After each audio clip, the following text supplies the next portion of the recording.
জেলায় super speciality হাসপাতালের মতোই সুস্বাস্থ্য কেন্দ্র, উপস্বাস্থ্য কেন্দ্র বাড়ছে।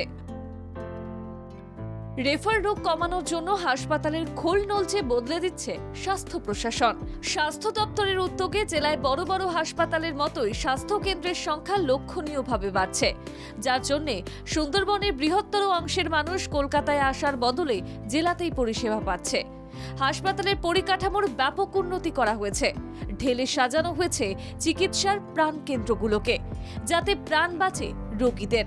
দক্ষিণ ভারতে না গিয়ে বাংলাতেই উন্নত পরিষেবা বিনামূল্যে পায় রাজ্যবাসী। স্বাস্থ্যের মতো মানব সম্পদ রক্ষা করতে রাজ্য সরকার চালু করেছে স্বাস্থ্য সাথী কার্ড। ৫ লক্ষ টাকা পর্যন্ত পরিষেবা পায় রোগী ও রোগীর পরিজনরা।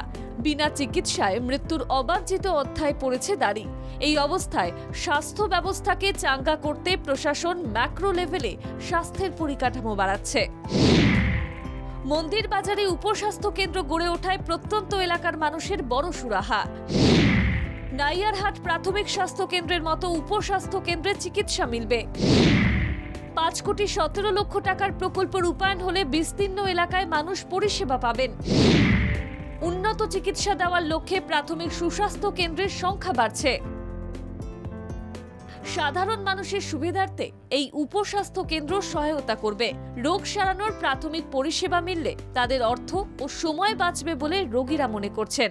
৫ কোটি ১৭ লক্ষ ৬৬,০০০ টাকা এই আমাদের প্রিয় স্বাস্থ্যমন্ত্রী, প্রিয় মুখ্যমন্ত্রী এটা একটা অনুমোদন দিয়েছে এবং জেলা পরিষদের মাধ্যমে এই কাজ দ্রুততার সহিত তৈরি হচ্ছে। এর আগে রায়দিঘি সহ জেলার নানা প্রান্তের হাসপাতালের ভুলবদল করা হয়েছে। পরিকাঠামো বাড়ানো হয় পুরন্দরপুর প্রাথমিক স্বাস্থ্য কেন্দ্রের। ইতিমধ্যেই সেখানে অতিরিক্ত একটি অ্যাম্বুলেন্স এবং অতিরিক্ত 10টি বেড নিয়ে আসা হয়েছে। মন্দিরবাজার বিধানসভায় মন্দিরবাজার ব্লকে মোট 10টি অঞ্চল। এই 10টি অঞ্চলে স্বাস্থ্যের পরিকাঠামো বাড়ায় জল জঙ্গল বেষ্টিত জেলার মানুষের সুস্বাস্থ্য নিশ্চিত করা যাবে বলে প্রশাসনের কর্তারা মনে করছেন।